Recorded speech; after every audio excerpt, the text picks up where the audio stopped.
Welcome back to the podcast, folks. Today we're diving deep into a topic that many of us grapple with but might not fully understand: social anxieties. Now, this isn't just about the awkwardness of approaching someone at a party, It's much deeper. It's about the essence of our fears when we're around others. So let's unpack this, right? Yeah, I'm super curious about this. So when you say there's more beneath the surface, what do you mean by the fear of exposure? Like exposure to what exactly? Great question. At its core, social anxiety revolves around the fear of being exposed, like not just the physical exposure, but showing your vulnerabilities. Imagine this. When you're worried that your nervousness or an awkward moment is visible to others, it's as if you're constantly evaluating yourself, especially in social situations. You know that feeling when you're at a gathering and you become hyper-aware of your posture? Right, like I've been there. I've caught myself trying to adjust my stance while talking. So it sounds exhausting, this constant self-monitoring. Absolutely. It's like a two-person performance. You're both the actor and the critic. This duality can drain your energy, almost like running a marathon, where you're checking your watch every few minutes to see if you're keeping pace, right?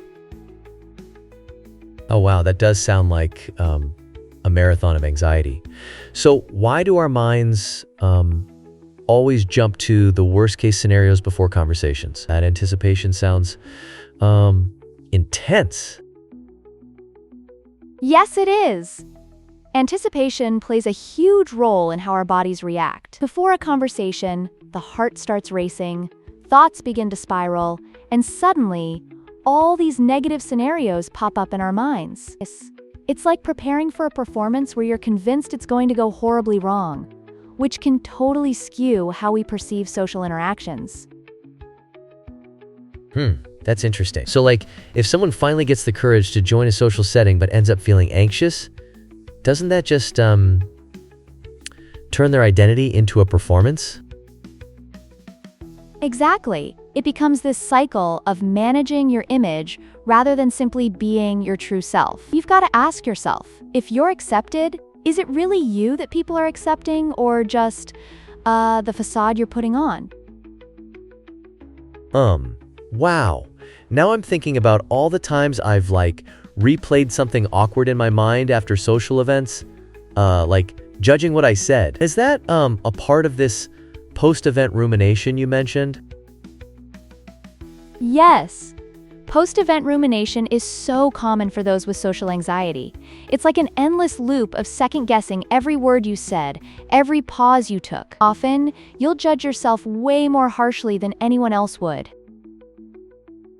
Whoa, that makes so much sense. But then, what about avoidance?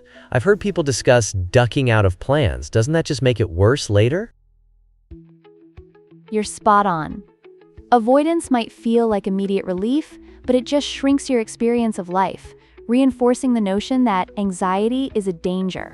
It's about shifting how you relate to that anxiety. It's not about banishing it. It's about recognizing it and sitting with those feelings without running away.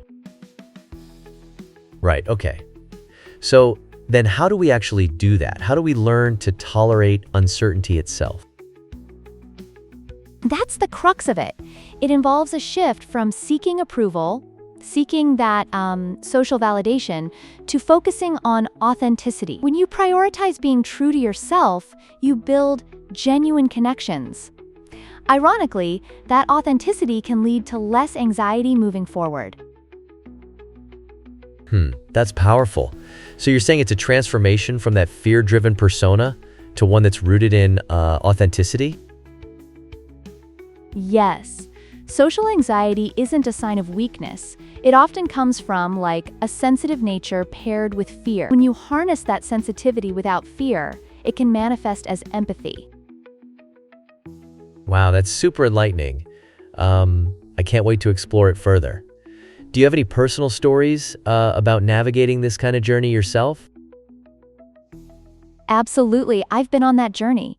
There was this time I had to give a presentation at work. My heart was racing, and for a moment I thought I'd pass out. But then I remembered the importance of being genuine with my audience, and it shifted everything. Wow.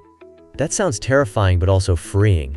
How did that feel, like to transform the anxiety into something productive?